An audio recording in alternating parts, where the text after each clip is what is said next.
Are you a current or future physician assistant wanting to learn more about finances? Then join me on this journey to become a PA the FI way. Hi, my name is Kat, and I'm a practicing certified physician assistant who will be your host. It took me 5 years after I started practicing medicine as a PA to thoroughly dive into my personal finances after I discovered the concept of financial independence. I want to use what I have learned to help you avoid some of the financial mistakes that I have made while sharing some of the financial wins that I have had along the way. Join me as we discuss financial strategies to guide you to becoming a physician assistant on the way to financial independence.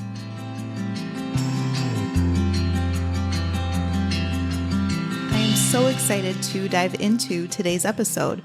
But before we do so, a quick word from our sponsor. Deciding how and when to pay off student loans is not an easy decision for most. Many of you are feeling weighed down by your mortgage-sized student loans and are asking yourself, how did I get into this mess? Student loans contribute to stress and burnout for PAs, as well as other high-earning professionals.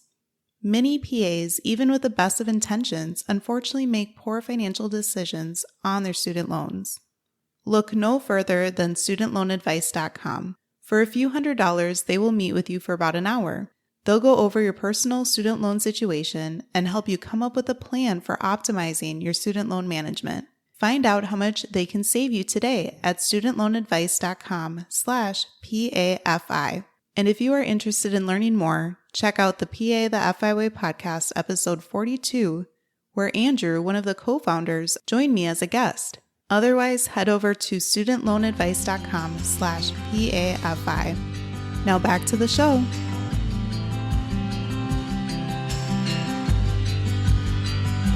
Welcome back, everyone, to the PA the FI Way podcast. I'm your host, Kat, and I'm so excited that you are able to tune in for today's show. Whether you are a current PA, a future PA, or the spouse of a PA, or perhaps just stumbled upon this podcast and you aren't even a PA, but find the information helpful, I'm so glad that you're taking the time to listen to the content so you can better yourself and build wealth for your future. This episode is airing on New Year's Eve, so I hope that you all have had a wonderful Christmas and holiday season as well. I completely recognize that the holidays can bring up some emotions or can be triggering for some people because of whether it's past trauma that they've had over their lives around the holiday season, or perhaps people are dealing with grief or loss or things like that. The holidays certainly can be a very difficult time of the year.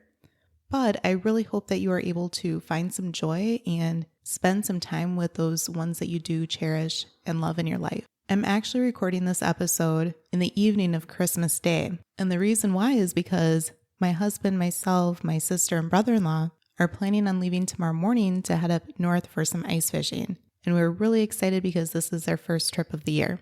We're probably going to be gone for about a week. So I wanted to get this episode in, even though it's on Christmas. We've already celebrated, and I wanted to make sure that I was able to record this episode because this episode is all about celebrating you guys. With the new year coming up, it is a wonderful time of the year to reflect both on all of the financial wins that you've had over the course of this past year, as well as to think about and contemplate what types of financial goals you will hopefully have for the next year of 2022. So I requested that if anyone wanted to be featured on the show to reach out and let me know what some of their wins and goals are so that we can join in celebrating with each other. I think looking back at all of your financial wins for the year really can show you all of the progress that you have made, and it can really make you motivated to continue to push forward in pursuing financial independence. You guys have heard me talk about tracking your net worth in personal capital before.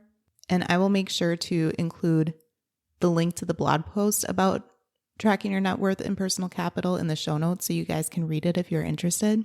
But it truly is amazing to see when you increase the time frame to look back over the course of the past year and see how far your net worth has increased over that time.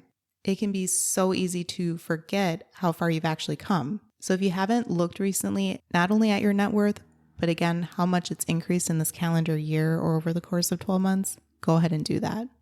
Even if your net worth is still negative because of different types of debt, whether it's student loan debt, mortgage, consumer debt, car debt, etc., it still can be incredibly motivating to see that it is continuing to increase and creep up towards zero again, so that you can work on building your wealth into the positive in the future. So I had some people reach out to me to celebrate their financial wins of the year 2021, as well as share some of their financial goals for 2022. And it's really fun because the people who reached out come from different areas in the sense that one is a PA student, others are practicing PAs, and one is even the wife of a PA. So it's really fun to hear their different perspectives. So let's start with the PA student that reached out first. Her name is Jada, and on Instagram, she goes by Becoming a PA, and there's an underscore between A and then the PA. And it's fun because we found out that we both will be getting our education for PA school at the same program. So she's currently at DMU, and I went to DMU back a few years ago. So Jada said that one of her financial wins for 2021 was that she paid off her car loan early and that she will no longer have any car payments. So that is absolutely amazing. It really takes a lot of diligence and dedication to try to pay off a loan of any type early. It can be so tempting to spend your money on so many other things, but it can be very relieving when you have a debt paid off. I know I've shared before about one of my biggest financial mistakes was leasing a car, and currently we don't have any car payments. We've paid our cars off in cash, and it feels absolutely great not having a car payment. And I absolutely do not care driving a little bit older of a vehicle and not having a car payment. It feels absolutely wonderful. She then says that her goal for next year is to take out the least amount in loans that will get her through PA school. And this is incredibly wise. Again, it can be somewhat difficult, somewhat of a challenge to try to figure out how much in loans that you will actually need. If you are a PA student or currently in PA school and you are kind of wondering about this information, I encourage you to go back and listen to episode 45 when I had Evan and Ginger on the show from PA Money Sense, and they talk about how to budget for PA school. One of the tips that they shared that I thought was a really good one was that if you are a PA student, try to talk to others in the PA class ahead of you to try to get a ballpark of how much they spent in each of their years of PA school. Now, again, everyone can be so incredibly different, and also you may not feel comfortable necessarily asking, kind of a random person in the class above you if you don't know them very well. But whenever I ask a question that I perceive that the person may feel uncomfortable answering, I always preface it with something to the effect of, okay, I do have a question about something, and I completely understand if you do not feel comfortable sharing a very in-depth answer, but if you wouldn't mind at least sharing what you feel comfortable with, and that would be great. And some people will feel absolutely comfortable and just open up and not think that the topic is taboo whatsoever.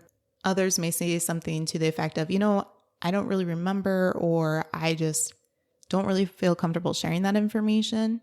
Then they might not, and don't take it personally. There's nothing wrong with that whatsoever. But I would say more often than not, people will share a lot more information than what you would give them credit for initially.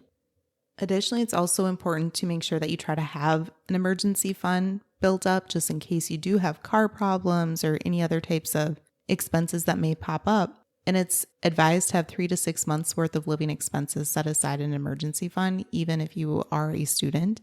I also think that it can be difficult to really narrow down how much you will need for your second year of PA school, which is often the year of rotations for people, because there can be so many variables. And those variables can include that you won't know where in the world you're going to be ending up for rotations. So if you have rotations in different parts of the country, you might have to take a road trip there, which can lead to expenses with gas or hotel stays or even flights. Or I was able to have an international rotation in St. Lucia for a couple weeks. So that ate up the cost for a flight. One of my classmates went to South Africa. Another went to Dutch Harbor, Alaska. So you can see that we were literally all over the world for parts of our rotations, which was amazing. But certainly those were more expensive than rotations where I was able to stay at home with my mom, or others were able to crash with other friends or family as well. Sometimes for a rotation, you might have to pay rent. Other times they may provide housing. Even on the rotations where I did stay at home, some of them were an hour away and I would have to commute and spend the money in gas.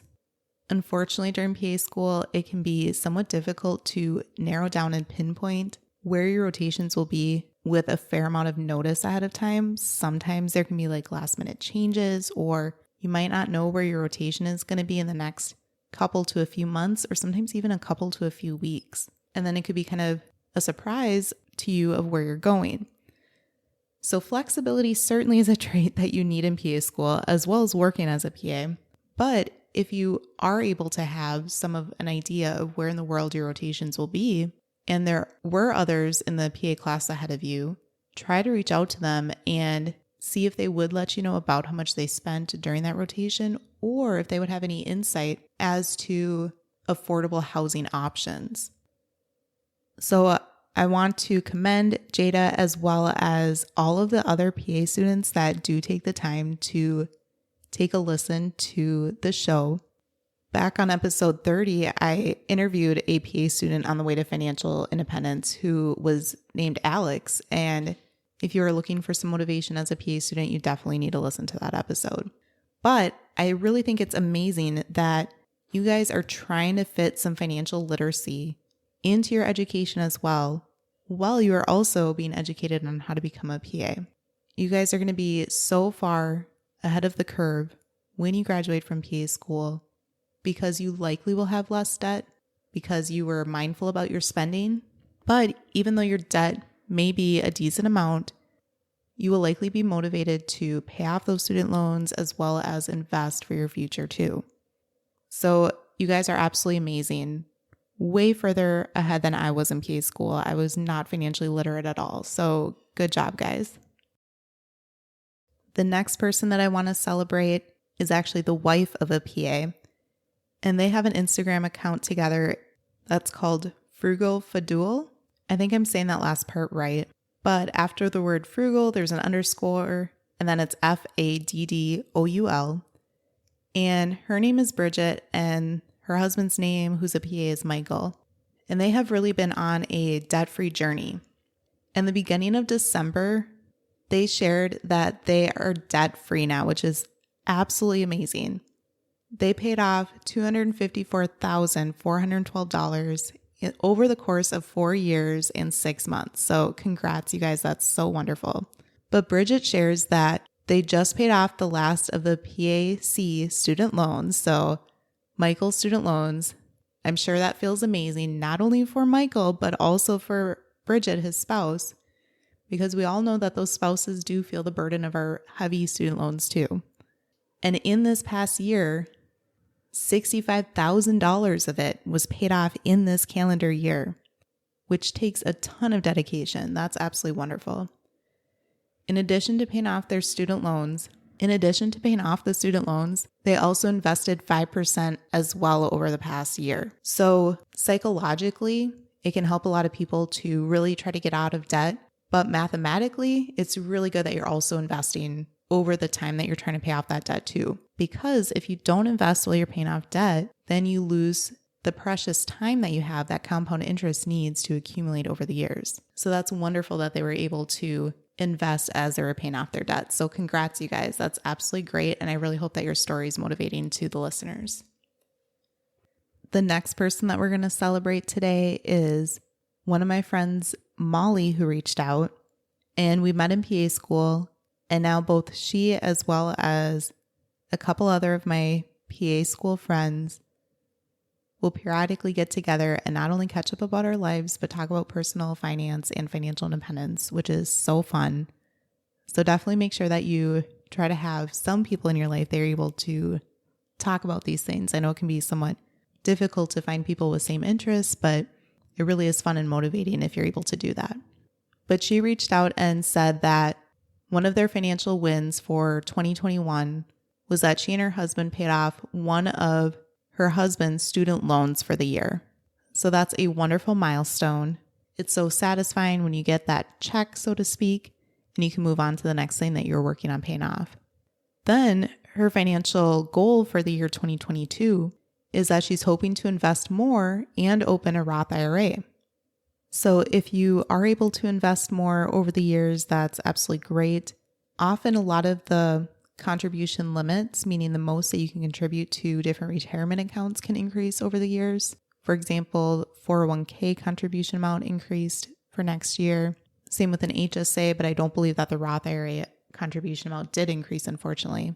But if you're able to try to max out those accounts, if you're able to, again, it depends upon where you are at your stage with saving and investing and paying off debt, even increasing your amount of investing like 1% or a few percentage points can really help. A lot of retirement accounts through your employer, like 401ks, will have an automatic increase where they will just automatically increase it by 1% every year up until a certain point. Sometimes it's like 10%. But you can go in and adjust that and increase it whatever percentage you want. You don't have to just let it stepwise increase slowly over the years. I encourage you to try to be aggressive if you're able to.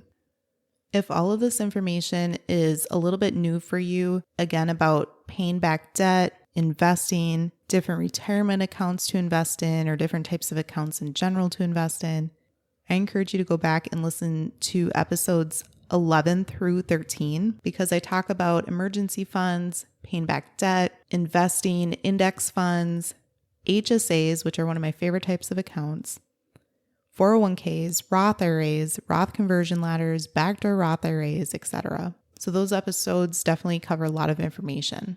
But Molly likely has an employer retirement account, such as possibly a 401k. Sometimes it could be a 457b or a 403b, depending upon what type of employer you work with. So she's probably already saving and investing through her employer. But the Roth IRA stands for individual retirement account. So that's something that you as an individual actually would have to open up. And the Roth component means that it's after tax, meaning when you get your paycheck after it's already been taxed, then you take that money from your paycheck, from your bank account once it's been deposited, and then decide to open an account to invest it in there. But the cool thing is that it grows tax-free. And if you follow the rules correctly of when to be able to withdraw it, you don't have to pay taxes on all that growth from that compound interest over time. So that's why Roth IRAs are so magical, so to speak. There are income limits, meaning that if you make too much money, you can't contribute directly to a Roth IRA. So in those episodes that I mentioned earlier, go back and listen about how higher income earners can contribute to those by the backdoor or the backdoor Roth IRA. So congrats to Molly and her husband for taking the initiative to both pay back student loans as well as trying to focus on investing more in the year 2022 and taking advantage of a Roth IRA account. That's absolutely wonderful. And then there's one more person that reached out to me. Her name is Hannah, and she shared some financial wins of 2021. So first I want to read what these wins are, and then we can kind of break them down a little bit further. But she first said that she invested $22,467 into her 403b, $5,000 into her Roth IRA, and paid $20,000 to loans. So that is absolutely amazing. That all adds up to $47,467 towards increasing her net worth by both investing as well as paying down loans. So that takes an incredible amount of dedication and focus to be able to do that. So congratulations, Hannah. That's completely amazing. Definitely some goals to aim for. I actually reached out to her about a follow-up question because she said that she invested $22,467 into her 403b, and it's always been my impression that the contribution limit, again, meaning the most you can contribute to that type of account, was the same as a 401k, which for 2021 was $19,500. And so I kind of asked her, was that over the course of a couple years, or, what was kind of the deal with that? And she said that she was able to contribute more because her company has a minimum contribution required by employees, but that is exclusive of the max contribution somehow. And she did discuss with her rep from her brokerage. So she, feels like she double checked, did her research and everything like that. 403Bs often are with nonprofits. So she works for a nonprofit hospital. And I'm not very familiar with the nuances of nonprofit organizations, for example. But I did a little bit of research about this, and it seems as though sometimes different plans allow for different things. So I saw something that might be this, but I'm not exactly sure. But this is on the IRS website, and it says that if an employee has worked for a qualified organization for 15 or more years, may, if he or she meets certain requirements, be able to make an additional contribution of up to $3,000 for up to 5 years. So maybe that's what it is. She looks pretty young. So I kind of doubt that she's been working as a PA for 15 years, but maybe this rule is something to the effect of like, if she's going to be there for at least 15 years and contributes up to $3,000 extra for 5 of those years, maybe they'll let you keep it. Again, I'm not exactly familiar with these nuances because I'm not a financial expert, meaning that I'm not a CPA or a CFP. But regardless, Hannah's absolutely killing it with the amount that she's able to invest for her future, as well as pay back on her loans over the course of a year. So if there are anyone familiar with what this is, I am pretty curious about this. You can definitely send me a DM on Instagram at PA the FI Way, or reach out through the Facebook group that we have, or you can send me an email at kat@pathefiway.com. I am pretty curious about this aspect just because, again, I'm not very familiar with it, and I think that's a pretty cool benefit that she has regardless of what the nuances are of it. So, and again, she was able to contribute $5,000 into her Roth IRA for the year. So when she takes it out in the future, after it's been in there for many years, as long as she does not take it out too early and pay penalty and taxes on it, or if she does take it out early and follow the proper steps to doing so she doesn't have to pay penalties or taxes on it, then that growth is tax-free for many years to come. So Roth IRA accounts are wonderful. And again, to be able to pay $20,000 in loans over the course of a year, that really takes a lot of dedication too. So I know many in the financial community can really harp on trying to get back to debt-free where you don't have any debt. But truthfully, my perspective is to try to build wealth. And that can include having some debt while you are aggressively investing. Because right now, the returns are really great if you are investing in low-cost broad-based index funds. So if you are only focused on paying back debt, then you're kind of losing out on the power of compound interest. So again, it really depends upon your goals and where you are in your life, as well as your partner's goals too, if you are in a relationship. So there's so many things to consider, but the main thing is that you really take charge of your finances and take initiative to learn all you can.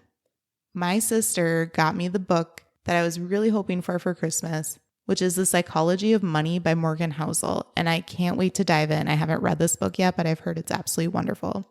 So there are so many different types of books and resources out there, whether it's blogs or podcasts like this one, to really take the time to learn this information for yourself, because nobody cares about your finances as much as you do. It can seem completely overwhelming when you're first doing it, but it's kind of like PA school, where repetition, hearing the same thing over and over again, reading the same thing over and over again, soon you learn to understand the language and be able to think critically for yourself. So give yourself the gift of financial literacy this holiday season, as well as for years to come. Both your future self, your spouse, your current or future kiddos will really thank you. So I hope you all have a wonderful and safe, happy new year, and celebrate another year in the books with your financial wins for the year, as well as looking forward to the year to come.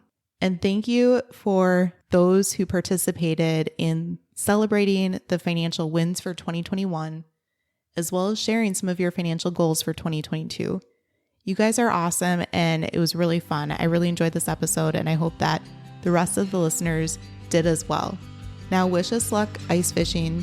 It's always my sister's and my goal to outfish our husbands, so fingers crossed that we do that. Take care, and I'll see you back here next week.